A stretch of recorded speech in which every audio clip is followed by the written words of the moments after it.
वंशी विभूषितकरान् नवनीरदाभात् पीताम्बरात्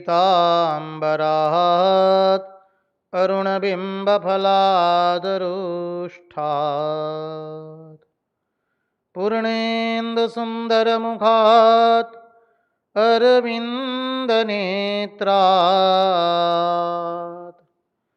कृष्णात् परं किमपि तत्त्वम् अहं न जाने।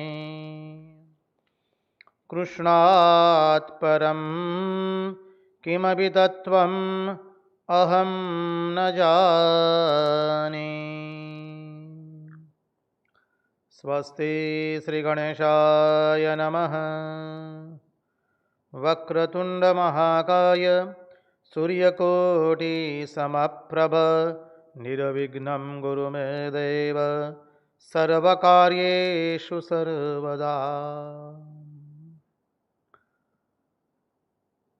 श्री सरस्वत्यै नमः।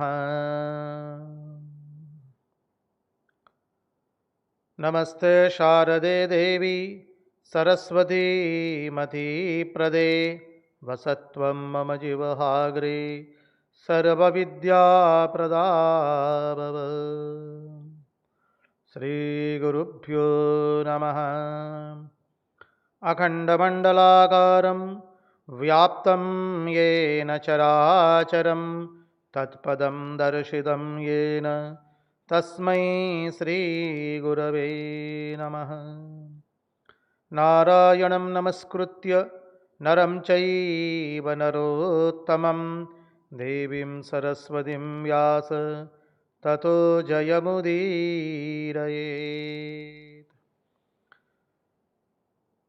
सच्चिदानन्दरूपाय विश्वोत्पत्त्यादिहेतवे तापत्रयविनाशाय श्रीकृष्णाय वयं नुमः। ॐ नमः परमहंसास्वादित चरणकमलचिन्मकरन्दाय भक्तजनमानसनिवासाय श्रीरामचन्द्राय विश्वसर्गविसर्गादि नवलक्षणलक्षितं श्रीकृष्णाख्यं वरं धाम जगद्धाम नमामि तत्। ॐ स्थापकाय च धर्मस्य सर्वधर्मस्वरूपिणे अवतारवरिष्ठाय रामकृष्णाय ते नमः। मुखं करोति वाचालं पंगुं लङ्घयते गिरिं यत्कृपात्वमहं वन्दे परमानन्दमाधवम्। कृष्ण कन्हैया लाल की जय, भक्तवत्सल भगवान की जय, वृंदावन बिहारी लाल की जय, भगवान श्री राम कृष्ण देव की जय, भागवत भगवान की जय, भागवत भक्त भगवान की जय। ॐ नमो भगवते वासुदेवाय। नारायण नारायण नारायण नारायण। सर्वप्रथम हम पूज्यपाद स्वामी आदि भवानंद जी महाराज जी के चरणों में सश्रद्धेय प्रणाम निवेदित करते हैं। तत्पश्चात रामकृष्ण आश्रम राजकोट के अध्यक्ष पूज्यपाद स्वामी निखिलेश्वरानंद जी महाराज जी के चरणों में सश्रद्धेय प्रणाम निवेदित करते हैं। उपस्थित पूज्यपाद प्रभु सेवानंद जी महाराज एवं पूज्यपाद शंकरेशानंद जी महाराज सह अन्य सभी सन्यासी महात्माओं एवं विरक्तों के चरणों में हम सश्रद्धेय प्रणाम निवेदित करते हैं।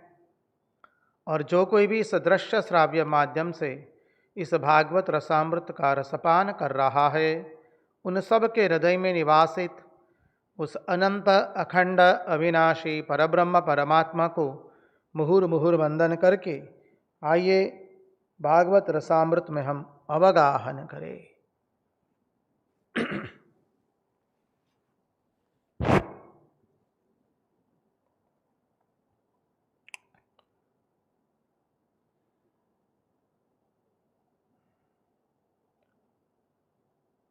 यं प्रव्रजन्तमनुपेतमपेतकृत्यम् द्वैपायनो विरहकातर आजुहाव पुत्रेति तन्मयतया तरवोऽभिनेदु तं सर्वभूतहृदयं मुनिमानितोऽस्मि। कृष्णाय वासुदेवाय हरये परमात्मने प्रणतक्लेशनाशाय गोविन्दाय नमो नमः। कृष्ण कृष्ण करता थय गोपी कृष्ण स्वरूप गुरु गुरु करता शिष्यनु रहे न पूर्व स्वरूप। भक्त भावना रूप तू धरे रूप अनेक सर्वरूप तुजना प्रभु आदि अंत तू एक। नारायण नारायण नारायण नारायण। आप सब लोग जो अपनी जिज्ञासा व्यक्त करते हैं YouTube में अपने अभिप्राय को लिख करके, और आप सब भक्तजन अपना जो अभिप्राय देते हैं YouTube पर, जो तत्वार्थ यहाँ चल रहा है उसको संक्षिप्त में लिख करके जब भेजते हैं हमें भी आनंद होता है। महाराज जी हमें भेज देते हैं आपके सब अभिप्राय, और आप संक्षिप्त में लिखते हैं, हमें बहुत आनंद होता है। और कोई एक जिज्ञासु ने जिज्ञासा भी लिखी है कि कुछ मेडिकल इमरजेंसी के कारण वो लोग सत्संग में नहीं आ पा रहे हैं। हम भगवान से प्रार्थना करते हैं, उन्होंने सत्संग किया है, सत्संग के कारण आने वाली परिस्थिति उन पर इतनी हावी नहीं हो जाएगी, और आने वाली कठिन परिस्थिति से भगवान उनको आनंद से सक्षेम बाहर निकाले और पुनः सत्संग में प्रवृत्त करे, ऐसी भगवान से नम्र प्रार्थना। देखिए, सत्संग का महात्मा ही यह है। सत्संग से आने वाली विपत्तियां दूर नहीं होगी,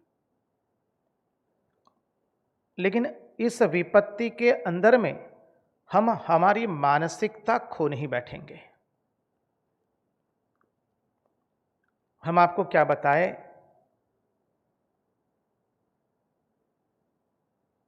अभी प्रसंग सत्संग के लिए आ ही रहे थे तो अचानक एक हमारे आश्रम के बहुत पुराने भक्त हैं, उनका फोन आया, महाराज हम तो आखिरी 10 दिन से कोविड अस्पताल में हैं। हम भी बोले क्या हो गया अचानक? बोले हम और हमारी भार्या श्रीमती जी, हम दोनों कोविड अस्पताल में हैं, बहुत उनको अशक्ति आ गई है। आनंद से बात कर रहे, महाराज इतनी बड़ी महामारी आई तो हम लोग कैसे बचे? तो भगवान ने ये भी हमको अनुभव करवा लिया, और भगवान की कृपा से आनंद में है, भगवान का नाम ले रहे हैं। यह है सत्संग की महिमा। सत्संग से आने वाली परिस्थिति दूर नहीं हो जाती है, लेकिन वो परिस्थिति हमारे ऊपर हावी नहीं होती है।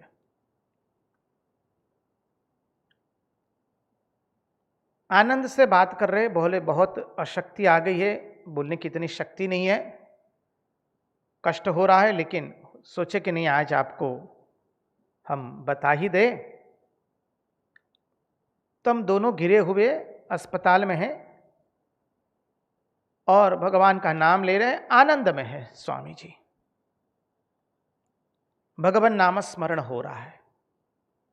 देखिए, यह है सत्संग की महिमा। कितनी भी विकट परिस्थिति आ जाए, पर हम अपना जो सेंटर पॉइंट है, मध्य बिंदु है, भगवान को लेकर के रहना, उस मध्य बिंदु से हम विच्युत नहीं होते हैं, उस मध्य बिंदु से हम च्युत नहीं होते हैं।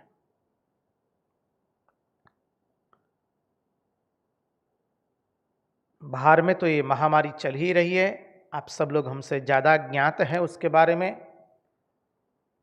और इस महामारी के अंदर में भी भगवान आनंद से उनकी कथा का श्रवण करा रहे हैं, और हम सबको इतनी विकट परिस्थितियों के बावजूद, प्रतिकूल परिस्थितियों के बावजूद भी उनके नामस्मरण में डुबा करके उनकी महिमा का गान करवा रहे। अब इससे बड़ी कृपा क्या हो सकती है, हमें तो नहीं मालूम नहीं। यही भगवान की सबसे बड़ी कृपा है, यही है सत्संग का हाथों हाथ फल। तो भगवान हम सबको शक्ति दे, हम सबको भगवान उनके चरणों में लगाए रखे, और कोई भी प्रतिकूल परिस्थिति हमारे पर हावी न हो जाए। प्रतिकूल परिस्थिति में हम भगवान नाम स्मरण को छोड़ करके संसार का चिंतन न करें, यही प्रार्थना के साथ आइए हम भगवान शुकदेव जी महाराज, जो परमहंस शिरोमणि भगवान शुकदेव जी हमारे हैं, उनके चरणाश्रित होकर के भागवत के एकादश स्कंद का चिंतन करें।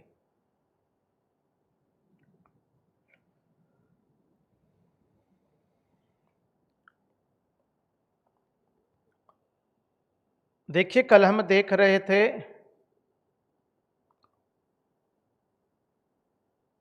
कि भगवान कालात्मना है।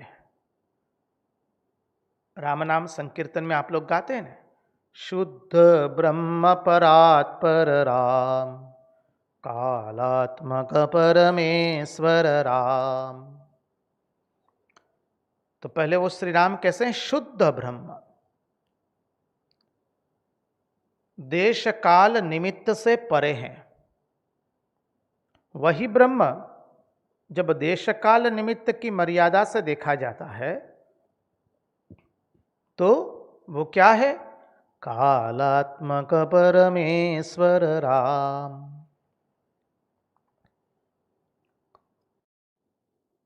तो भगवान स्वयं कालात्मना है, उन्हीं के अंदर में वही काल सबको परिणाम को प्राप्त हो रहे हैं। देखिए, हमारे जीवन की जो 6 गति है, अस्ति, जायते, वर्धते, विपरिणमते, अपक्षीयते एवं नश्यति, सब कुछ काल के अंदर ही हो रहा है। सूर्योदय सूर्यास्त काल में ही हो रहा है। एक ऋतु का जाना, दूसरी ऋतु का आना काल के अंतर्गत ही हो रहा है। चाहे आप कल्प ले लीजिए या दिन ले लीजिए, कुछ भी ले लीजिए, मनवंतर कल्प जो लेना है आपके ऊपर है।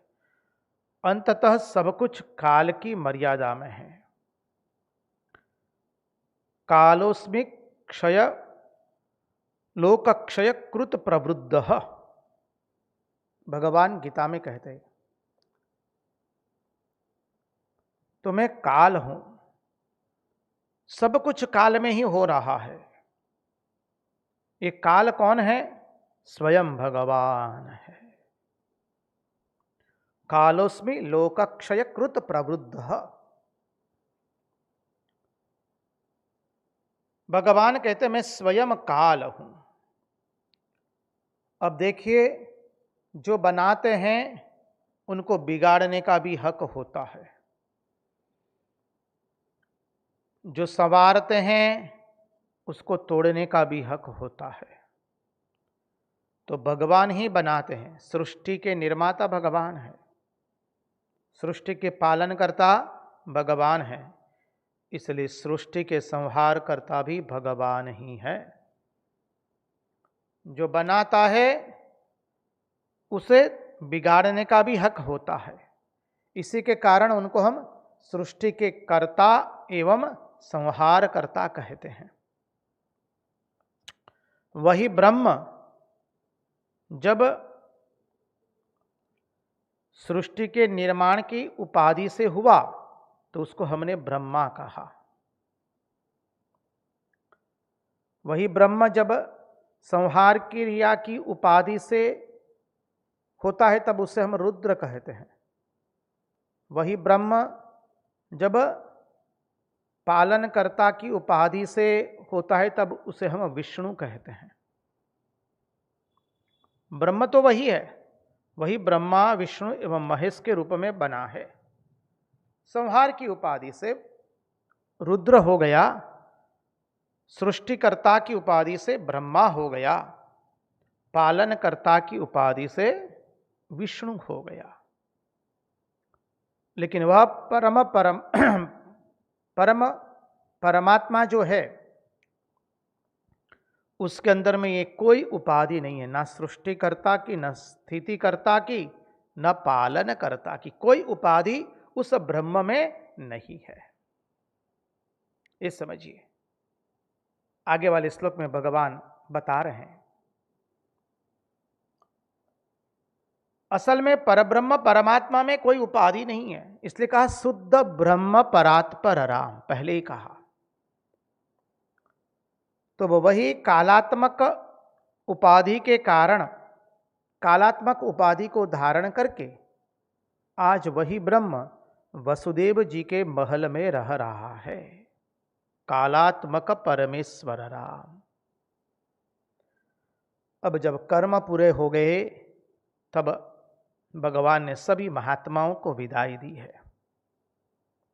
सश्रद्धेय ससम्मान के साथ भगवान ने सब महात्माओं को विदाई दी और वो द्वारका के पास पिंडारक क्षेत्र के अंदर में जाकर वहां जाकर निवास करने लगे।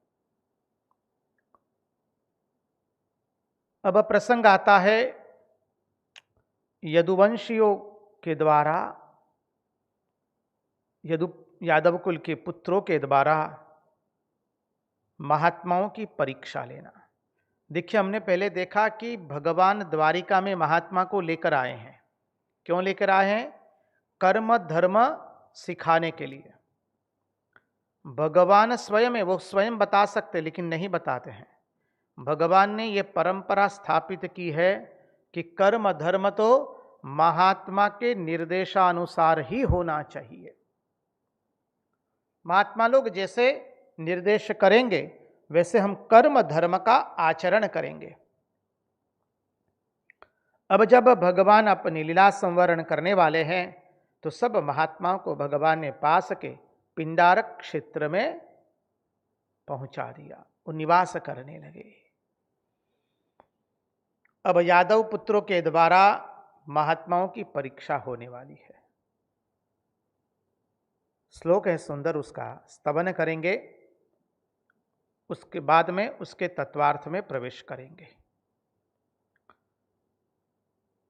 विश्वामित्रोसित कणवो दुर्वासा भृगुरंगिराः कश्यपो वामदेवोत्रिर्वसिष्ठो नारदादयः वसिष्ठो नारदादयः। विश्वामित्रोसित कणवो दुर्वासा भृगुरंगिराः कश्यपो वामदेवोत्रिर्वसिष्ठो नारदादयः। इस श्लोक में सब महापुरुषों का वर्णन आता है, नाम लिखा है। वशिष्ठ, पहले है विश्वामित्र, फिर है असित, फिर है कण्व, दुर्वासा, भृगु, अंगिरा, कश्यप, वामदेव, अत्रि ऋषि, वशिष्ठ, नारद इत्यादि। सब ऋषि मुनियों का नाम लिखा है। तो थोड़ा देखें ऋषि मुनियों का नाम का तात्पर्य क्या है, संक्षिप्त में देखेंगे। पहला है विश्वामित्र। विश्वामित्र का अर्थ क्या हुआ? संपूर्ण विश्व जिनका मित्र है उनका नाम है विश्वामित्र। जो सबकी भलाई चाहने वाले हैं, उनका नाम है विश्वामित्र। फिर है असित, जो कहीं बंधते नहीं है उसका नाम है असित। शीत मानी बध जाना, बद्ध। असित मानी असंग। अब विश्वामित्र संपूर्ण विश्व जिनका मित्र है, कोई दुश्मन है ही नहीं, समझिए, कोई पराया नहीं है। ऐसे है विश्वामित्र जो सबकी भलाई चाहते हैं। संत महापुरुष कभी किसी की बुराई नहीं चाहते हैं, कतई नहीं चाहेंगे। वो सबका कल्याण हो, इसलिए हम लोग प्रार्थना भी करते हैं ना, सर्वे भवतु सुखिनः, सर्वे सन्तु निरामया, सर्वे भद्राणि पश्यन्तु, मा कश्चित् दुःख भाग् भवेत्। जो हम सबका कल्याण चाहते हैं, सब निरोगी रहे, सब स्वस्थ रहे, सब सुखी रहे, कोई दुखी न रहे। तो समग्र विश्व के जो मित्र है, संपूर्ण विश्व जिनका मित्र है, जो सबका कल्याण करते हैं, भलाई करने वाले। फिर दूसरे हैं असित। शीत मानी बद्ध, असित मानी जो कहीं बधते नहीं है, जो कहीं बधा हुआ न हो। बोले संसार में किसी से बधते नहीं है, ना व्यक्ति से, न वस्तु से, न घटना से। हम लोग तो इन तीनों से बध जाते हैं, या किसी व्यक्ति से बध जाते हैं, या तो किसी वस्तु से बध जाते हैं, या किसी घटना से बध हो जाते हैं। और जब बध जाते हैं तब क्या होता है, उसके हम गुलाम बन जाते हैं। फिर वह घटना, वह व्यक्ति और वह वस्तु हमारा स्वामी बन जाता है। ना इसके बिना हमें नहीं चलेगा। ये वस्तु हमारे जीवन में नहीं होगी तो नहीं चलेगा, ये व्यक्ति हमारे जीवन में नहीं होगी तो नहीं चलेगा, ये घटना यदि नहीं बनी महाराज तो हम दुखी हो जाएंगे। लेकिन असित ऋषि ऐसे है, महात्मा लोग कहीं कभी फंसते नहीं हैं, वो केवल भगवान में फंसते हैं। जिनमें विवेक होता है, बुद्धि होती है, वो भगवान के अतिरिक्त कहीं पर भी फंसते नहीं है। तो विश्वामित्र, असित, कण्व, जो अपने लिए संग्रह न करे, कण कण करके, चुन चुन करके खा ले, उनका नाम है कण, कण्व। जो अपने लिए संग्रह न करे, कहीं पर भी कोई संग्रह नहीं। न पोतानु कसूराख्यु, अहम चिद वन्निमानाख्यु। अपना कुछ रखा ही नहीं, रंगदूत महाराज लिखते हैं। न पोतानु कसूराख्यु, अरे हमारा कहने के लिए कुछ भी हमने रखा ही नहीं। अहम चिद वन्निमानाख्यु, अरे अहम को तो काट करके फेंक दिया है। अहम चिद वन्निमानाख्यु। सुधामृत शून्यनु चाख्यु, अगर दी धूनवातो सु। हमो मन मौजी फरनारा, हमोने बांधनारू कुण। सदा निहसंगिने न्यारा, जगत ने माननारा तृण। हमो मन मौजी फरनारा, हमोने बांधनारू गुण। अरे हम हमारी स्वेच्छा से विचरण करने वाले हैं। हम इस संसार में कोई व्यक्ति, घटना या पदार्थ या जगत हमें कभी बांध सकता नहीं है, क्योंकि हम हमारे आपा में स्थित है, स्वयं में स्थित है। सदा निहसंगिने न्यारा जगत ने माननारा तृण। अरे जगत को तो हम तृणवत मानते हैं, सदा निहसंगी है, सब समय निहसंगी है। इसलिए भगवान बुद्ध ने भी कहा, स्वामी विवेकानंद उनके उस सुवाक्य को बार पुनः पुनः उद्धृत किया करते थे, वॉक लाइक अ राइनासोर, गेंडे की तरह अकेले चलना सीखो। अकेले आए हैं, अकेले जाना है, कोई साथ में आने वाला नहीं है, तो अकेले चलना है। सदा निहसंगी ने न्यारा, हम जगत से न्यारे हैं क्योंकि हमारा मन कहीं नहीं लगा है, न देश में, न वस्तु में, न काल में। जगत ने मान नारा तृण। तो जो कहीं पर भी संग्रह नहीं करते हैं, कहीं पर भी संग्रह नहीं है। श्री रामकृष्ण देव का जीवन में देखिए, कहीं पर भी संग्रह नहीं है। अरे वैद्यराज के पास गए दवाई लेने के लिए, दवाई दी, पड़ीके में बांध करके दवाई दी है। श्री रामकृष्ण देव लौट रहे, उनको रास्ता नहीं दिखाई दे रहा है। त्यागीश्वर हे नरवर ऐसे नहीं कहा है, कहीं कोई संग्रह ही नहीं है। हाथ में दवाई का पड़ीका इसलिए दिखाई नहीं दे रहा है, श्री रामकृष्ण देव ने जैसा ही वो त्याग दिया, सब सामने दिखाई देने लगा। संग्रह कतई नहीं कर पाते हैं। अरे 2-4 लवंग दे दिए थे तो रास्ता नहीं दिखाई देता है। अपने कुटीर के पास, अपने घर के पास आने की जगह, जिस कमरे में वो रहते थे वहां आने की जगह वो गंगा जी की ओर चले गए, दिखाई नहीं दे रहा है कुछ भी। संग्रह कतई नहीं है। अपने जीवन से 100% बताया है भगवान श्री रामकृष्ण देव ने, जो कहीं किसी से बंधे हुए नहीं है। श्री रामकृष्ण देव का जो कमरा है दक्षिणेश्वर का, वहां वो बहुत साल रहे, समझिए 10-15 साल से अधिक रहे। और एक दिन जब हृदय से सुना, उनका भांजा जो उनका सेवक था, कि माथुर बाबू के लड़के ने कहा है कि मेरे को भी निकल जाना है, आपको भी निकल जाना है यहां से।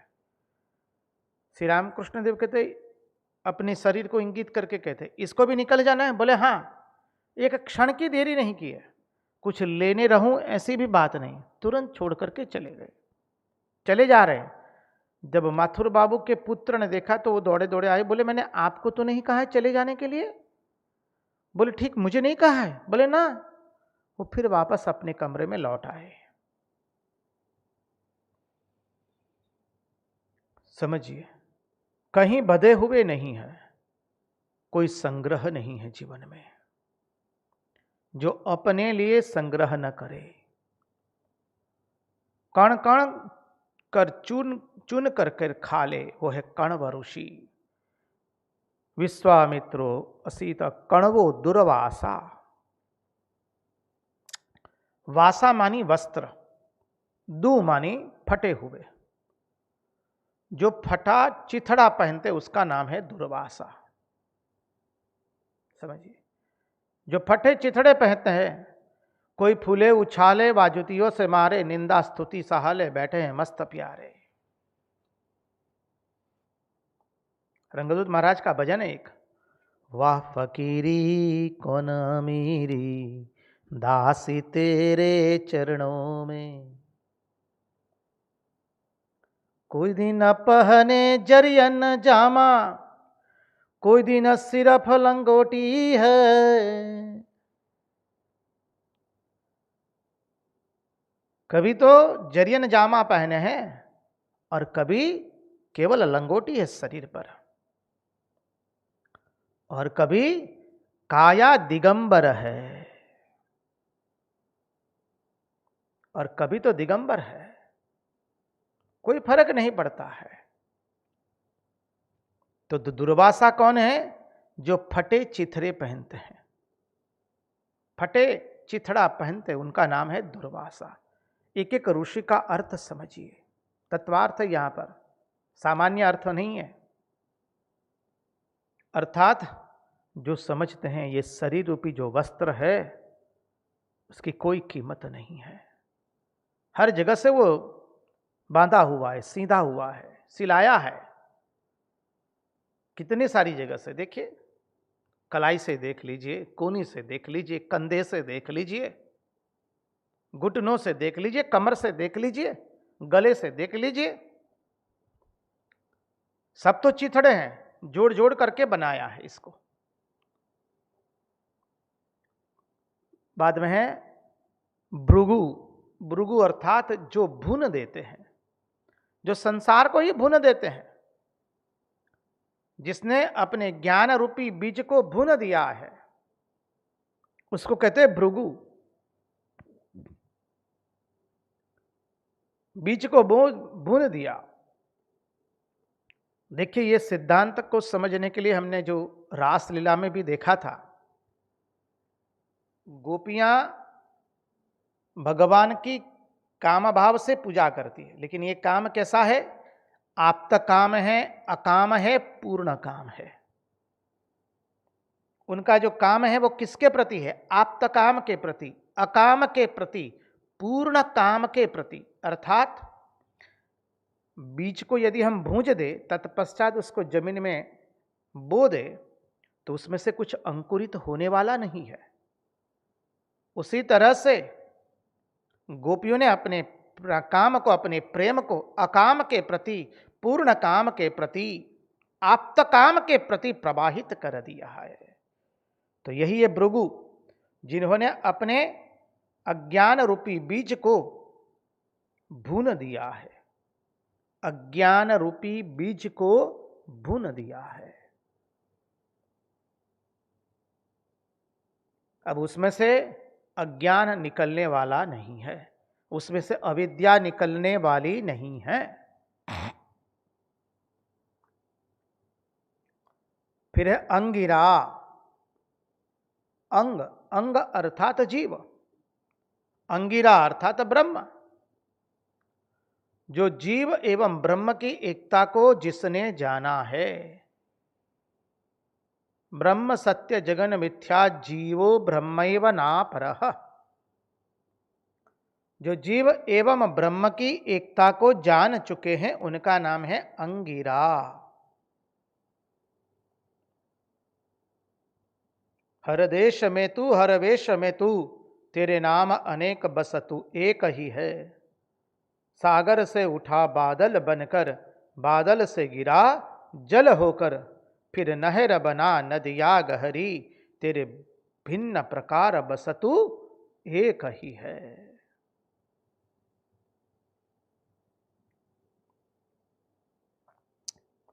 तो जो जीव एवं ब्रह्म की एकता को जान गए हैं, जीवो ब्रह्मैव नापरः।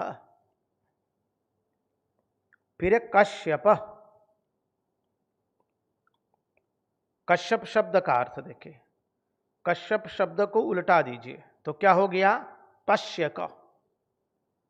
पश्य अर्थात देखना, और क जो है वो ब्रह्मवाचक शब्द है। अपने वर्णाक्षर की शुरुआत हम क से करते हैं, हम अंग्रेजी अल्फ़ाबेट की बात नहीं करते हैं। हमारे हिंदी भाषा के, गुजराती भाषा के, सभी प्रांतीय भाषाओं के वर्णाक्षर की शुरुआत कहाँ से होती है? क से। और क क्या है? ब्रह्म वाक्य है, ब्रह्म सूचक है।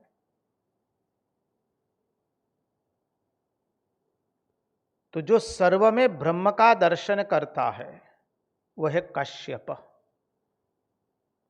अर्थात जो सबको देखता है लेकिन किसी से जुड़ता नहीं है। समझिए, जो किसी से जुड़ता नहीं है,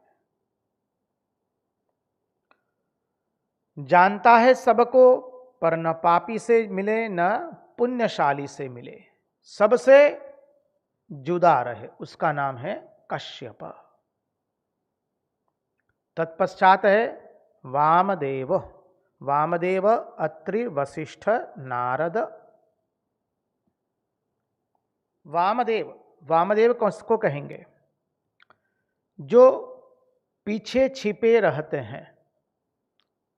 जो कहाँ छिपे रहते हैं? पीछे छिपे रहते हैं। उपनिषद में उनका वर्णन आता है कि वामदेव को गर्भ से ही पूर्ण ज्ञान हो चुका था। तो नेत्रादि द्वारा जो दिखते नहीं है, नेत्रादि द्वारा जो प्रकाशित नहीं होते हैं, वो है वामदेव। नेत्र आदि के द्वारा जो प्रकाशित नहीं होते हैं, लेकिन नेत्र आदि को जो प्रकाशित करने वाले हैं वो है वामदेव। नेत्र आदि को प्रकाशित करने वाला सर्वात्मा है वामदेव। फिर है अत्रि ऋषि, जो तीनों गुण से पर है।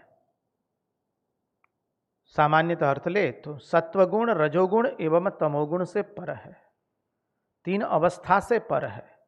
जागृत, स्वप्न एवं सुषुप्ति, जो तुरीय में स्थित है। जो दृष्टा, दृश्य, दर्शन, ये तीन से परे है। जो ज्ञाता, ज्ञेय एवं ज्ञान, तीन से परे हैं। जो प्रमाता, प्रमाण एवं प्रमेय, ये तीन से परे है। उनका नाम है अत्रि ऋषि। दिगंबर दत्त योगीशा मणोना बीजिउर आसा। जजो स्मरतातने श्वासा विनंती एज मारी छे। विनंती एज मारी छे। दिगंबर दत्त योगीशा मणोना बीजिउर आसा। ऋषि अतरी तणु तपये प्रगट्यु सगुण रूपे हा। प्रगट्यु सगुण रूपे हा। वधावो प्रेम पुष्पे दिगंबर दत्त अवधूत ने। दिगंबर दत्त अवधूत ने। रंगदूत महाराज लिखते हैं अपने भजन में, ऋषि अत्रि तणु तपहे प्रगट्यु सगुण रूपे हा। भगवान दत्तात्रेय क्या है? अत्रि ऋषि का जो तप है वो सगुण साकार के रूप में प्रकट हुआ, वह है भगवान दत्तात्रेय। ऋषि अत्रि तणु तपये प्रगट्यु सगुण रूपे हा। बोले उसका स्वागता कीजिए, कैसे करेंगे? वधावो प्रेम पुष्पे दिगंबर दत्त अवधूत ने। प्रेम पुष्पों से उनको बधाइए। समझिए, दिगंबर दत्त योगीशा मणोना बीजिउर आशा। हमारे हृदय में और कोई आशा नहीं है। न हम कोई पद चाहते, न प्रतिष्ठा, न ख्याति विख्याति, न जगतिक कोई चीज हम चाहते हैं। हम तो केवल उस परमात्मा को ही प्राप्त करना चाहते हैं। जजो स्मरता तने श्वासा विनंती एज मारी छे। अरे आपका रटन करते करते हमारा श्वास चले जाए, यही हमारी आपके चरणों में पुनः पुनः विनती है। तो ये अत्रि ऋषि है जो तीनों गुण से परे हैं, तीनों अवस्था से पर है, तीनों भेदों से पर है। प्रमाता, प्रमेय एवं प्रमाण, तीनों से पर है। फिर आता है वशिष्ठ ऋषि, जो सबको आच्छादित करके बैठे हुए हैं, सबको आच्छादित करके बैठे हुए हैं, वह वशिष्ठ। वरिष्ठ, वशिष्ठ संस्कृत भाषा की व्याकरण में अब नहीं जाएंगे, अन्यथा कुछ और हो जाएगा अभी। तो वशिष्ठ मानी जो सबको आच्छादित करके बैठे हुए हैं, जिनका मन एवं उनकी इंद्रियां उनके वश में है, पूर्ण रूप से उनका नाम है वशिष्ठ। नारद, आहा, नारद का अर्थ तो आप सब लोग जानते हैं। नरस्य इदम नारद हृदयम,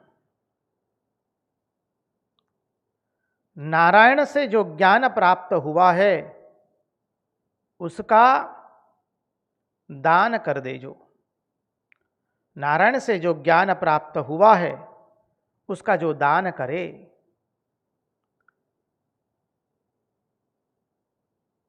उसका नाम है नारद। द आया अंत में, नार, नारायण से जो प्राप्त हुआ है। नार अर्थात जल भी है, जल जिसका अयन है। नारायण शब्द की व्युत्पत्ति हमने देखी थी संस्कृत भाषा के व्याकरण से एवं सीधे अर्थ से भी भागवत के पिछले सत्संगों में। हमारा हृदय तो नारायण है, वहीं पर तो सब भावनाएं उत्पन्न होती है, समझिए, वो नारायण है। नारायण ने भागवत का उपदेश ब्रह्मा जी को दिया, बुद्धि, बुद्धि के देवता ब्रह्मा जी। फिर ब्रह्मा जी ने किसको दिया? बोले ब्रह्मा जी ने नारायण को दी, नारद को दिया। नारद कौन है? बोले मन, बुद्धि ने मन को दिया। और नारद जी ने किसको दिया? व्यास को। व्यास क्या है? जो विस्तार करे, वाणी विस्तार करती है, तो मन ने वाणी को दिया। और व्यास ने किसको दिया? शुकदेव जी को दिया। शुकदेव अर्थात शब्द रूपी शुकदेव को दिया। वाणी से शब्द निकला, वाणी विस्तार करती है, इसलिए व्यास है। तो शुकदेव जी शब्द रूपी शुकदेव को दिया, और शब्द रूपी शुकदेव ने किसको दिया? परीक्षित राजा को दिया। तो नारायण से जो ज्ञान प्राप्त हुआ है उसका जो सब समय दान करते हैं उनका नाम है नारद। द्वितीय अध्याय में आवेगा नारद जी क्यों भगवान के पास ही रहते हैं। तब इस अर्थ से, ये 10 शब्द से उसकी संगति लगावेंगे। याद रहा तो ठीक है, नहीं तो आगे हरी इच्छा। तो ये सब ऋषि हो गए। विश्वामित्रोसित कणवो धुर्वासा भृगुर अंगिराः कश्यपो वामदेवोत्रीर्वसिष्ठो नारदादयः। इन सब बड़े बड़े महात्मा जो है उनका सबका नाम दिया गया। इन सब बड़े बड़े महात्माओं को भगवान ने, यदुवंशियों ने सुंदर विदाई दी है। समझिए, ऐसे बड़े बड़े महात्मा लोग जब द्वारका से विदाई हुए तब उनको बहुत सम्मान के साथ, आदर श्रद्धा पूर्वक उनको विदाई दी। अब जो यदुवंशियों के युवान थे, यादव कुमार, उन लोगों में उनके प्रति श्रद्धा नहीं है। अब आजकल होता है ना, ऐसा ही होता है। आज की युवा पीढ़ी कहती है, अरे जानते हैं, you don't know, we are of modern generation, we are of IT generation, we are scientific. न जाने क्या क्या उपाधि स्वयं के ऊपर लगाती है और क्या अज्ञान में रहते वो वही जानते हैं। And there are people who will always say, you know, without it is logic, Swamiji, I can't accept. Oh, as if you are the manifestation of logic itself. भगवान ने ऐसे ऐसे लोगों से मिलवाए हैं, माथा चकरा जाता है और जानते कुछ नहीं, अपने आप को बहुत बुद्धिमान समझते। भागवत में आया ने, हमने तो एक दो सत्संग पहले ही चर्चा कर ली उसकी। मनुष्य की दुर्दशा क्या होती है, किसी के प्रति श्रद्धा नहीं होती है उनको, अर्थात क्या है, स्वयं के प्रति ही श्रद्धा नहीं है। जब हमारे स्वयं में स्वयं के प्रति श्रद्धा आएगी तो दूसरे के प्रति श्रद्धा आएगी। समझिए, जब व्यक्ति स्वयं के प्रति से श्रद्धा खो बैठता है तब वो दूसरे के प्रति उसके मन में श्रद्धा रहती नहीं है। इसी सिद्धांत से स्वामी जी कहते हैं, old religion used to say the one who doesn't believe in God, he is an atheist, but new religion says he is an atheist who does not believe in himself. पुराना धर्म कहता था कि नास्तिक वह है जिसको ईश्वर में विश्वास नहीं है, लेकिन नया धर्म कहता है कि नास्तिक वह है जिसको स्वयं में विश्वास नहीं है। जब स्वयं पर हमें श्रद्धा नहीं होगी तो जीवन में और किसी के प्रति हमारे जीवन में श्रद्धा कतई नहीं आएगी। इसलिए कहते हैं श्रद्धावान लभते ज्ञानम तत्पर संयतेन्द्रियः। आशिष्ठ बलिष्ठ दृढ़िष्ठ श्रद्धा से युक्त युवकों की आवश्यकता है। आज का युवा वर्ग कहता है हम नहीं मानते हैं, हम कोई परंपरा में नहीं मानेंगे, हम ना कुल की परंपरा में मानेंगे, ना पद्धतियों में मानेंगे, ना कुछ किसी में मानेंगे। पुराना सब कुछ खराब है और जो नया है वो सब कुछ अच्छा है। अच्छा, नया सब कुछ अच्छा ही होता तो आज तुम इतने दुखी क्यों हो, तुम्हारे मन में शांति क्यों नहीं है? ऐसा नहीं कि पुराना सब कुछ अच्छा है और सब कुछ खराब है, अच्छा बुरा सब जगह मिश्रित है। विवेक करके उसको लेना होता है, ग्राह्य करना होता है। तो यदुवंशियों के राजकुमारों के अंदर में जो लड़के थे युवान, उनके अंदर में जो महात्मा रह गए उनके प्रति श्रद्धा नहीं है। जब श्रद्धा नहीं होती तो परीक्षा लेने की इच्छा होती है।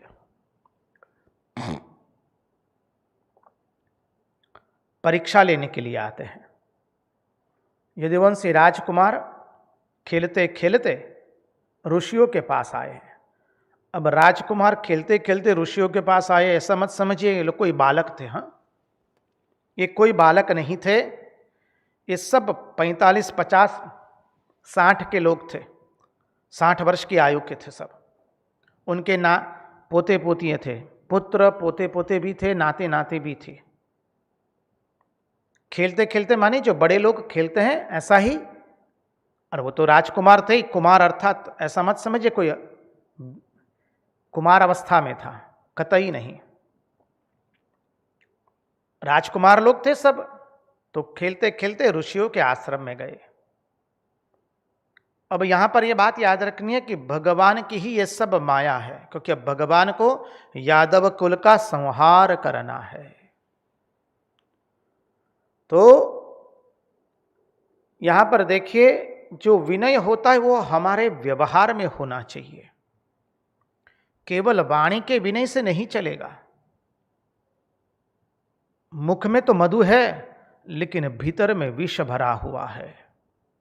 वाणी तो मिठास से है लेकिन भीतर में कड़वा जहर है, उसको विनय नहीं कहते हैं। कई लोग वाणी से ही मीठे होते हैं, बाद में छुरी चलाते हैं। ये लघु पुतना के प्रतिनिधि है। पुतना भी ऐसा ही की थी। पुतना आई थी सज धज करके, वो जैसी है वैसा नहीं दिखाती है। जो असुर स्वभाव वाले होते हैं वो जैसे हैं वैसे अपने आप को दिखाते नहीं हैं। मनुष्य जैसा है वैसा अपने आप को प्रदर्शित नहीं करता है। अपने आप को बाह्य आभूषणों से, नकली आभूषणों से ढकने का प्रयास करता है। पूतना ऐसा करके आई है, बाहर से कहेंगे कैसे हैं जी, सकुशल तो है, प्रेम से मीठी मीठी बातें करेंगे, बाद में छुरा मारेंगे। कई लोग बाहर से बहुत वाणी से विनय दिखाते हैं, अरे हम तो आपके ही अनुगत है, आप ही हमारे पथदर्शक है, मार्गदर्शक है, अरे आप नहीं आते तो नहीं होता, आप आए इसलिए हो गया। कई लोग केवल यह व्यवहार, यह दीनता, यह विनय वाणी में रखते हैं। मिठास जो है केवल वाणी में होती है, वो सब असुर स्वभाव है। हम सबको अपना अपना मिला लेना है। हाँ जी,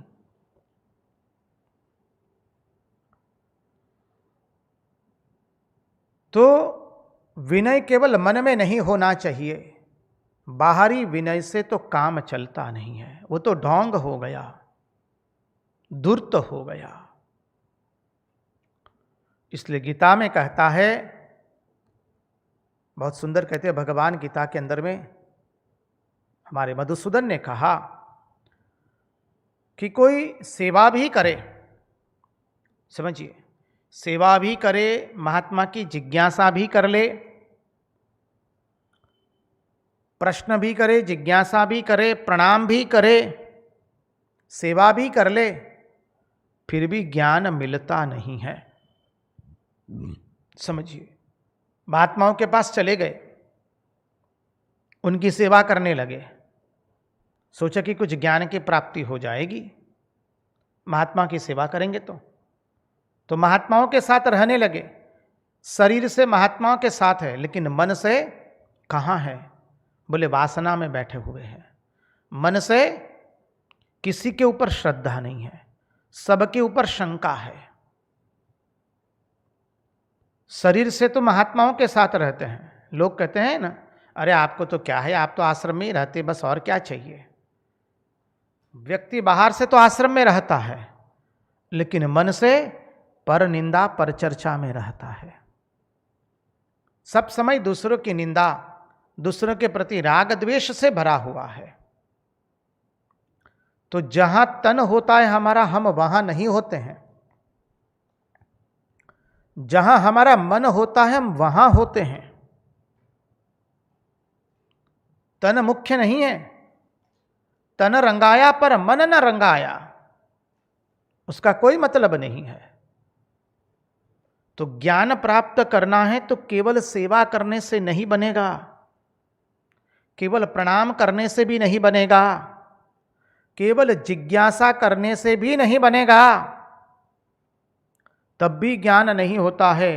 अरे तत्वज्ञानी ने तुमको उत्तर दे भी दिया, फिर भी तुम्हारे मन में उस उत्तर से संतृप्तता होने वाली नहीं है। क्यों? क्योंकि श्रद्धा का अभाव है। श्रद्धावान लभते ज्ञानम तत्पर संयतेन्द्रिय।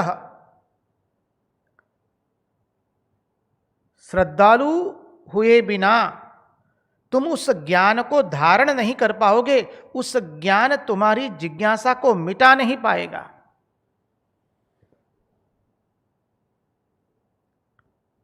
उस ज्ञान को तुम ग्रहण नहीं कर पाओगे जब तक श्रद्धा नहीं होगी। तो उदाहरण के रूप में देखें, शीतकाल के अंदर में, पहाड़ों के अंदर में और जहां बहुत शीत पड़ती है, लोग सरसों तेल से पहले मालिश करते हैं। अब जब सारे बदन पर सरसों तेल लगा दिया तो उसके ऊपर कोई पानी की बूंद रहेगी? जैसा ही पानी गिरा उस शरीर पर, वो तो निकल जाएगा। बस वैसे ही तुमने अश्रद्धायुक्त तेल अपने हृदय में लगा लिया है। परिणाम स्वरूप तुमने सेवा भी की, जिज्ञासा भी की, उत्तर भी मिला, प्रणाम भी किया, लेकिन श्रद्धा का अभाव होने के कारण तुम उस ज्ञान को ग्रहण नहीं कर पाए। तो यदुवंशी बालकों के अंदर में महात्माओं के प्रति अश्रद्धा आ गई है, इसलिए वो परीक्षा लेने जाते हैं महात्माओं की। अंतःकरण में दोष है, अभिमान है। जब अंतःकरण में दोष है, अहंकार है, अभिमान है, अरे ये क्या जानते हैं हमसे, तो हम तो इनसे बहुत कुछ जानते हैं, हमको इनके पास जाकर के अब सीखना पड़ेगा। कभी भी कोई भी सत्संग में जाए आप लोग, हम सबसे ये हमारी हाथ जोड़ करके नम्र निवेदन रहेगा, कभी भी कोई भी सत्संग में आप जाइए तो किसी को पाने का प्रयत्न कीजिए, किसी को मापने का प्रयत्न मत कीजिएगा। जब कभी आप अपनी माप पट्टी लेकर के किसी को मापने जाएंगे ना, तो आपकी माप पट्टी सदैव छोटी ही पड़ने वाली है। हो सकी तो किसी को पामो, मापो नहीं।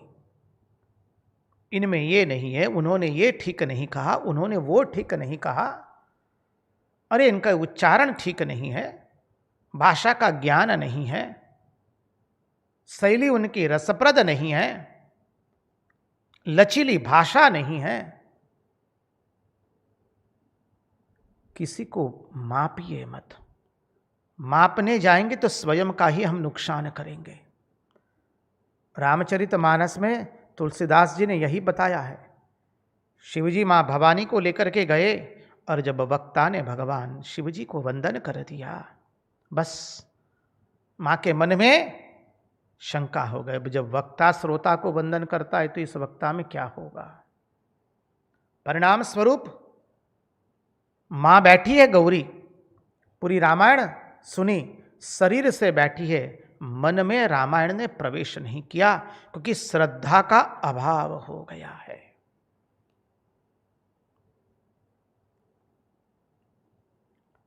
तो यहां पर यादव कुल के बालकों के अंदर में भी श्रद्धा का अभाव हो गया, अंतःकरण में दोष है, इसलिए उपदेश मिलेगा नहीं। अब आगे क्या घटना घटी वो हम देखेंगे, उसके पहले एक भजन का रसास्वाद कर ले। महाराज जी से विनती करेंगे एक सुंदर भजन की प्रस्तुति करें, तत्पश्चात आगे के तत्वार्थ में प्रवेश करेंगे। समझना, ये भजन जो है रंगदूत महाराज का बनाया हुआ भजन है। समझ मन मारा रे जाऊं एक दिन वही। महाराज कहते हैं ओ मन तू समझो, तुमको एक दिन सब कुछ छोड़ के जाना है। समझ मन मारा रे जाऊं एक दिन वही, सुना मंदिर मेड़ी रे सोबू जंगल मां सही। कुछ रहने वाला नहीं है, चरक सुश्रुत भी चले गए, तुमको भी एक दिन जाना पड़ेगा। इस संसार में किसी का कुछ रहा नहीं है, तुम्हारा भी कुछ नहीं रहेगा, एकमात्र रहेगा भगवान का नाम। और महाराज बहुत सुंदर तरीके से उसका वर्णन कर रहे हैं, हम देखने का प्रयास करेंगे। समझ मन मारा रे, समझ मन मारा रे, जाऊं एक दिन वही। समझ मन मारा रे, जाऊं एक दिन वही। सुना मंदिर मेरी रे सोबू जंगल मां सही। सुना मंदिर मेरी रे सो जंगल मां सही।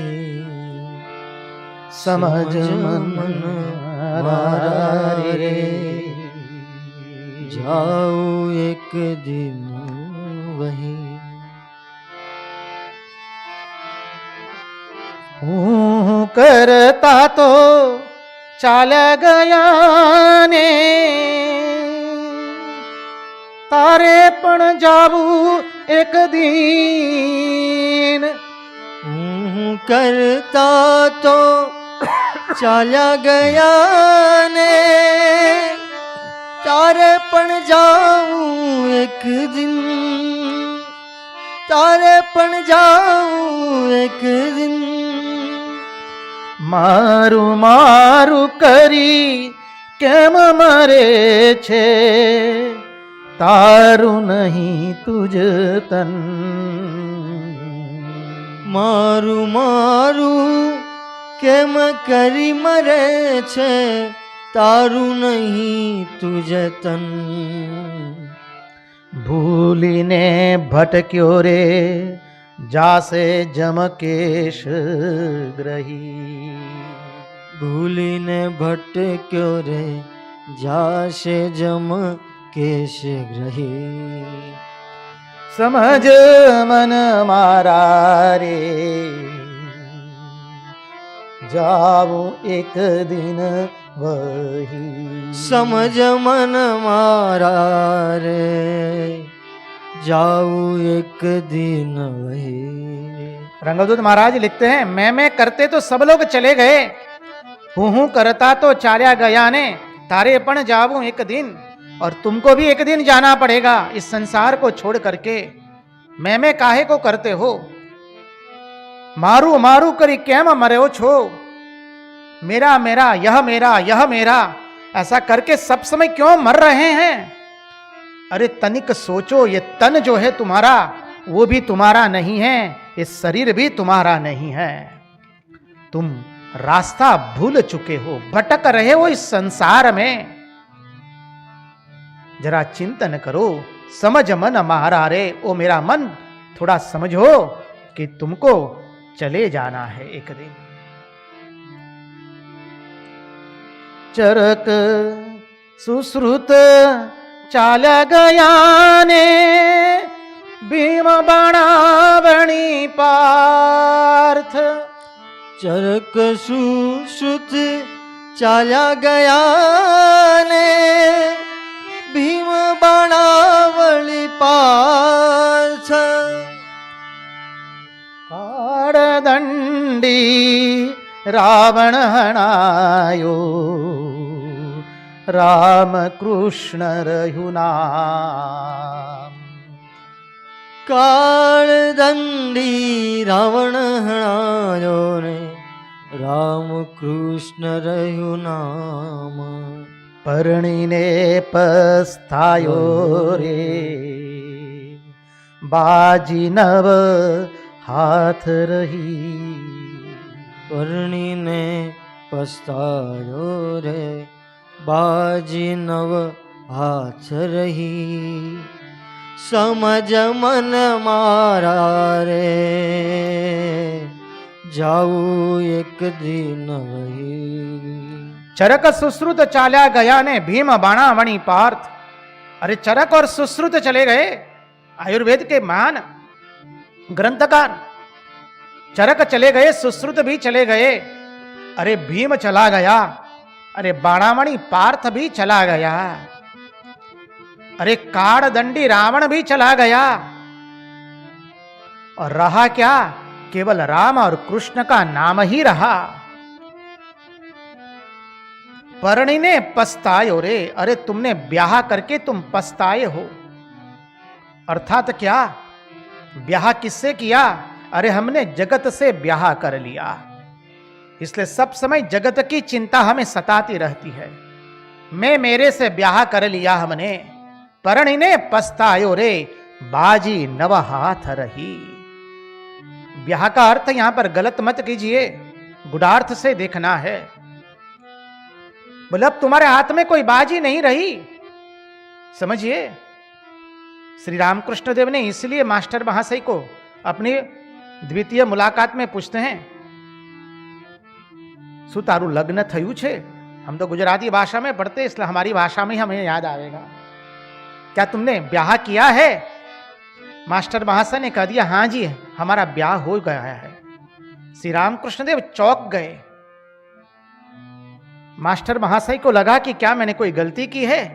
उनका हृदय दबक दबक लगने लगा, दबक दबक करने लगा। बाद में मास्टर महाशय को पूछते हैं श्री रामकृष्ण देव, क्या बच्चे हो गए हैं? और मास्टर एक गुનેगारनी પેઠે જવાબ આપે છે, હા છોકરા પણ થઈ ગયા છે મસ્તક નમાવીને। अर्थात क्या है कि यदि तुम्हारा मन यदि तुमने संसार को दे दिया तो अब तुम्हारे हाथ में कोई बाजी नहीं रही। समझ मन मारा रे जाऊं एक दिन वही। काल गयूं कोई आज जतूं कोई जासे बड़ी काल।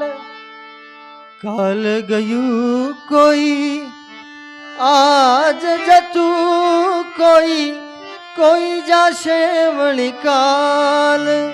मूछ मरोड़ी केम फरे छे होठ पान भीड़ी लाल। मूछो मरड़ी केम फरे छे होठ पान भीड़ी लाल। तमाचे गालरा तुरे मोती मूकी माटी चही। तमाचे गाल रातो रे मोती मुकी माटी चही। समझ मन मारा रे जाऊ एक दिन वही। कोई कल चला गया, कोई आज जा रहा है, और कोई आगामी कल चले जाने वाला है। कोई पिछले दिन चला गया, कोई आज जा रहा है और कोई कल चले जाएगा। तुम व्यर्थ के गुमान में क्यों घूमते फिरते हो कि हमको कुछ होने वाला नहीं है, हम तो बहुत आनंद में है। मुछ मरोड़ी कैम परे छे होठ पान बीड़ी लाल। तुम किस घमंड में घूम रहे हो कि तुमको कुछ होने वाला नहीं है। अरे काल के गर्त में सब लोग आ गए। राम की अयोध्या नहीं रही, कृष्ण की द्वारिका नहीं रही, तो हमारा क्या रहने वाला है। और इस संसार में हम क्या करते हैं, सबको दुख है, लेकिन सब दिखाने का प्रयत्न करते हैं कि जैसे हम बहुत आनंद में हैं। और बहुत आनंद में हैं दिखाने के लिए क्या होता है, लोग कहते हैं ना कि अरे इसके गाल तो देखिए कैसे गुलाबी गुलाबी जैसे हैं। तो कई लोग ऐसे हैं अपने गाल को गुलाबी दिखाने के लिए स्वयं गाल पर तमाचा लगाते हैं, मार मार मार के, और गाल को गुलाबी बना देते हैं और लोगों को दिखाते हैं कि बहुत आनंद में हैं। हम सब की अवस्था वही है। इस संसार में किसी को आनंद नहीं हो सकता है, लेकिन हम सबको दिखाने का व्यर्थ प्रयास करते हैं कि हम बहुत आनंद में हैं, हम बहुत सुखी हैं। अरे कई लोग तो कहते हैं महाराज हमको तो लगता है हमारे जितना सुखी कोई है ही नहीं। वाह रे विधाता, कैसी बुद्धि दी है। तो स्वयं को मार मार करके, स्वयं के गाल को मार मार करके हम स्वयं को दिखाते कि हम बहुत सुखी है। और इस संसार में आकर के हमने क्या किया, मोती को छोड़ करके मिट्टी को स्वीकार कर लिया। हम ऐसे अभागे हैं। समझ मन मारा रे जाऊ एक दिन वही। चेतबु होय तो चेतज रंगा क्षण क्षण आयु जाय। चेतबु होय तो चेतज रंगा क्षण क्षण आयु जाय। पाणी आव्यू पाड़ बांधवा लाग्यो लोको महासी थाय। पाणी आव्यू पाड़ बांधवा लाग्यो लोको महासी थाय। साठी बुद्धि नाठी रे मनमानी मन मारही। साठी बुद्धि नाठी रे मन मानी मन मारही। महाराज कहते हैं अरे तुमको सावधान होना है तो सावधान हो जाओ। चेतबु हो ये तो चेतजो रंगा, क्षण क्षण आयु जाए। यहां पर प्रति क्षण हमारी आयु जा रही है, हर पल हमारे इस शरीर का क्षय हो रहा है। अरे जब बाढ़ आती है ना, तब हम बांधने जाएंगे, तब कुछ होने वाला नहीं है। जिसने अपने पूर्वार्ध को संभाला वही अपने उत्तरार्ध को संभाल पाता है। जिसने प्रवृत्ति करते करते निवृत्ति की ओर अग्रसर हुआ, वही उसी की वृद्धावस्था आनंद में जाती है।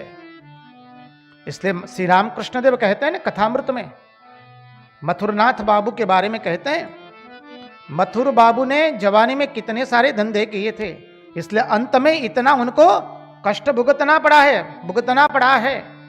श्री रामकृष्ण देव उदाहरण देते हैं लकड़ी का। जो भीनी लकड़ी होती है ना, जिसमें जल रहता है, भीगी हुई लकड़ी शुरू में तो जल जाती है, लेकिन अंत में जब आती है तब उसमें से धुआं निकलता है और सारे चूल्हे को वो बंद कर देती है। तो महाराज यही कहते हैं कि साठे बुद्धि नाठी रे, 60 हुए तुम्हारी बुद्धि चकरा गई, अभी भी तुम्हारे मन में निवृत्ति नहीं आई, तुमने अपनी अंतिम यात्रा की कोई तैयारी नहीं की। समझ मन मारा रे, जाओ एक दिन वही, समझ मन मारा रे, मन मारा रे, समझ मन मारा रे, जाओ एक दिन वही, जाओ एक दिन वही, जाओ एक दिन वही।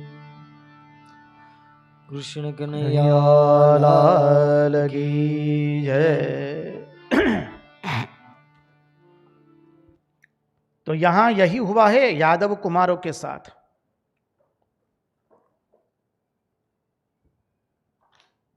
अपनी बुद्धि पर इतना अहंकार हो गया कि महात्माओं पर अश्रद्धा हो गई, अर्थात स्वयं पर श्रद्धा नहीं रही, तब महात्माओं पर अश्रद्धा हो गई। परीक्षा लेने निकले हैं। जाम्बवती नंदन सांब को गर्भवती नारी का वेश परिधान करवाया है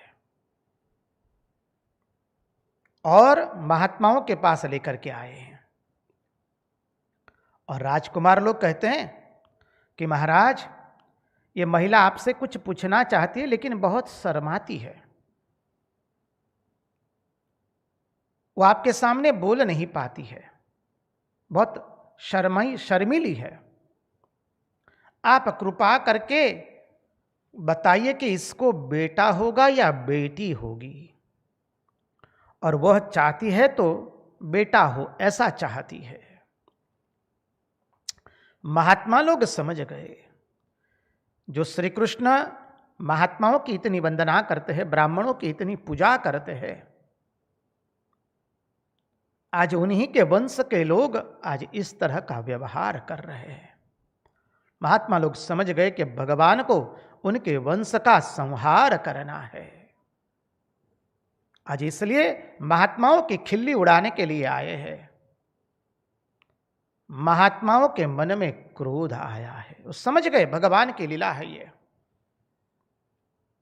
महात्माओं के मन में क्रोध आया और महात्मा ने शाप दे दिया। शाप देते हुए कहा, देखो, ना इसमें से बेटा निकलेगा ना ही बेटी निकलेगी, इसमें से यादव कुल के नाश का मुशल निकलेगा। इसमें से तुम्हारे समग्र यादव कुल के नाश का मुशल निकलेगा।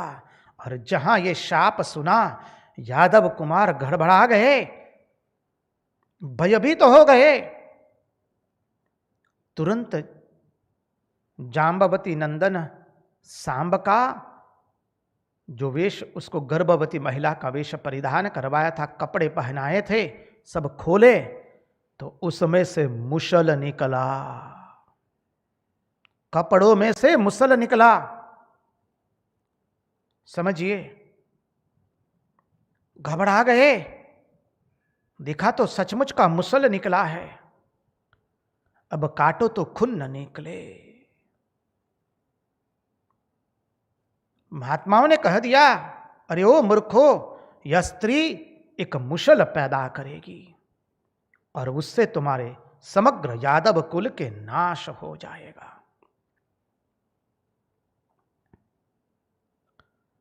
सब स्तब्ध हो गए। यदुवंशी नौजवान जो थे राजकुमार, उनको महात्मा पर तो ऐसे श्रद्धा नहीं आई है, इसलिए परीक्षा करने गए थे। और जब मुसल देखा तब श्रद्धा आई। मुसल से माने हैं, समझिए, इसको कहते हैं विधि की वक्रता। इसको कहते हैं कि बुद्धि कितनी हीन हो चुकी है। आज का मनुष्य भी ऐसा ही होता है। कहता ईश्वर में तो हम मानते ही नहीं है। महात्मा लोग तो आजकल बहुत ठगते हैं संसार में। हो सकता है किसी किसी ने इस परिधान को बदनाम भी किया है, हम ना नहीं कहते हैं। उसी के कारण सब ऐसे हैं ऐसा नहीं होता है। एक गृहस्थ खराब निकला तो सब गृहस्थ खराब नहीं होते हैं। किसी एक ने गृहस्थाश्रम को कलंक लगाया तो सब ऐसे नहीं है। किसी एक ने महात्माओं के कपड़े पहन करके अनुचित कार्य किया तो सब तो ऐसे नहीं होते हैं। तो जब मुसल निकला तब मानना शुरू किया।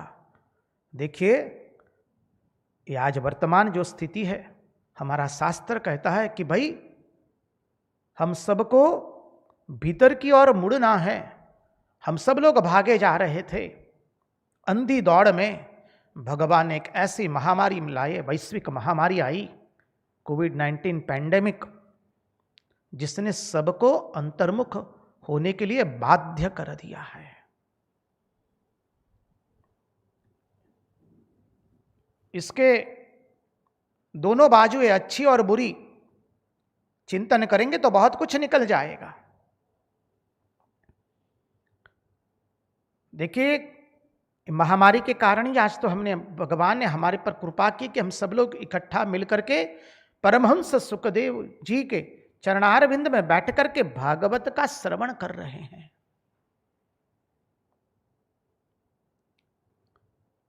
जब तक पर्चा नहीं दिखता है तब तक मनुष्य मानने के लिए तैयार नहीं होता है।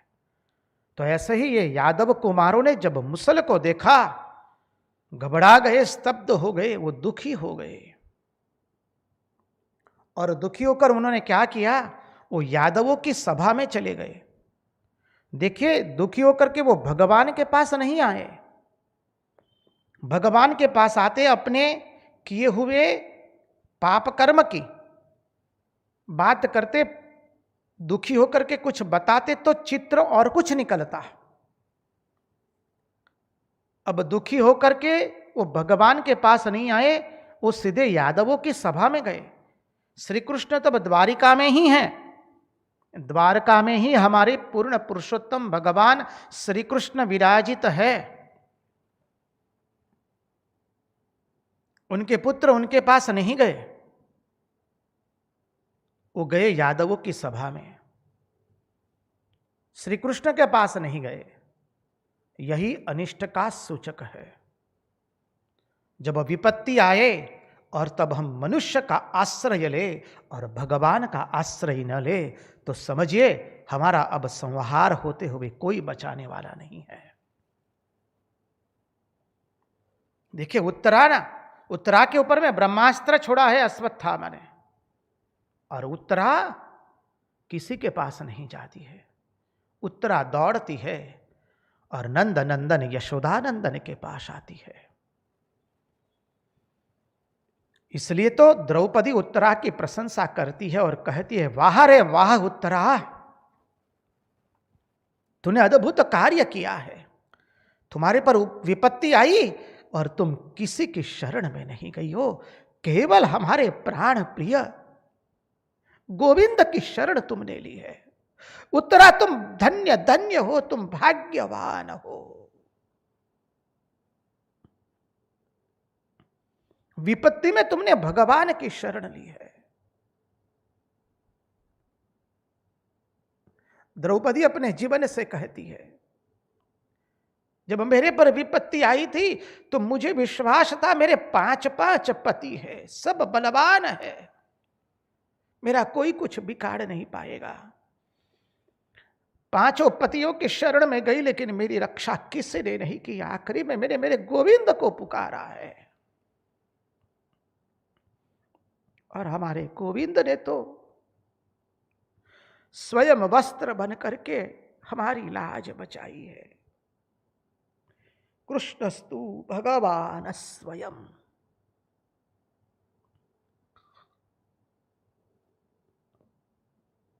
द्रौपदी उत्तरा की प्रशंसा करती है। हमारा शास्त्र, गुरु, आचार्य, संत, महापुरुष सब लोग एक स्वर से कहते, जीवन में कभी भी विपत्ति आए तो मनुष्य का आश्रय मत लीजिए। आश्रय लेंगे तो हमारे गोविंद का आश्रय लेंगे, परम कृपालु परमात्मा का आश्रय लेंगे। जैसा भी हमने जो भी भूल की है उनके सामने हम निवेदित कर देंगे। आएगा आगे चिंतन में यही आता है। मां शारदा देवी के पर विपत्ति आई है, जयराम बाटी से अपनी मां को लेकर के आई है चल करके। उस जमाने में 70-80 मील पड़ता था, 3 दिन लगते थे पैदल यात्रा करते करते। आई है और हृदय ने न कहने के शब्द कहे हैं। समझिए, उनके पति उनके सामने खड़े हैं। मां शारदा देवी ने कुछ नहीं किया है। मां शारदा एक भी शब्द नहीं बोलती है, न बोलने के शब्द बोला है हृदय। बाद में मां शारदा काली मंदिर में जाकर के मां को कहती, मां अब जब तुम बुलाओगी ने तब मैं आऊंगी, तब तक कभी नहीं आऊंगी। विपत्ति आए तो किसी मनुष्य का आश्रय मत लीजिए। आश्रय लेंगे हमारे गोविंद का, हमारे प्राण प्रिय श्री कृष्ण का, भगवान का, जिसमें आपकी श्रद्धा हो। राम कृष्ण, राम कृष्ण शिव, जिसमें मां भवानी, दुर्गा, काली, शिवा, जो भी हो। हमारे लिए तो नाम 1000 है, नाम ही एक ही है। आकृतियां कोई मायने रखती नहीं है। आकृति के पीछे जो तत्व है सच्चिदानंद, वह मुख्य है। तो यहां पर यादव कुमारों ने भगवान की शरण नहीं, वो गए सीधे यादवों की सभा में गए और सबके सामने जाकर के उन्होंने जो घटना घटी वो कह बताया। ब्राह्मणों के शाप का, ब्राह्मणों का यह अमोघ शाप सुनकर सबके सब हक्के बक्के हो गए। ब्राह्मणों का यह अमोघ शाप सुन करके और मुसल को देख करके सब द्वारिकावासी यादुवंशी आश्चर्यचकित हो गए और सबके सब भयभीत हो गए।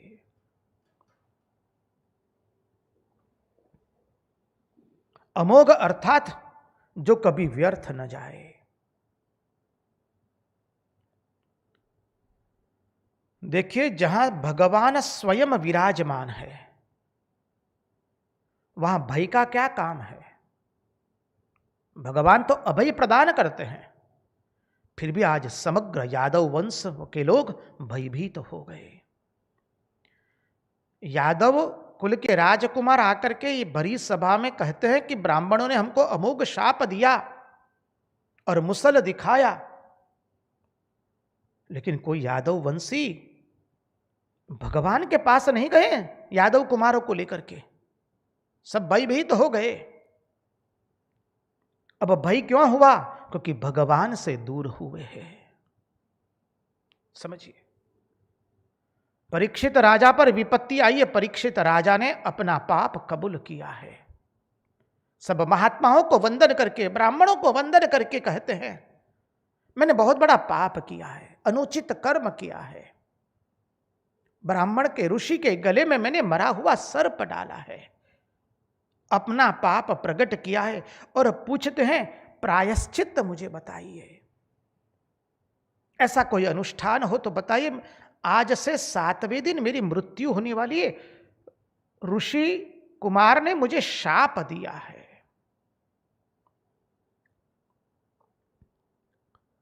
अब देखिए यहां यादव कुमार, समग्र यादव वंश की प्रमुख व्यक्ति सभा में बैठी, सब भयभीत हो गए, लेकिन कोई भगवान के पास नहीं गया है। जहां भगवान उपस्थित हो वहां भय क्या कर सकता है, वहां भय कैसे आ सकता है। लेकिन जब भगवान से छिपावा गया, उन सब लोगों ने भगवान से छिपाया है।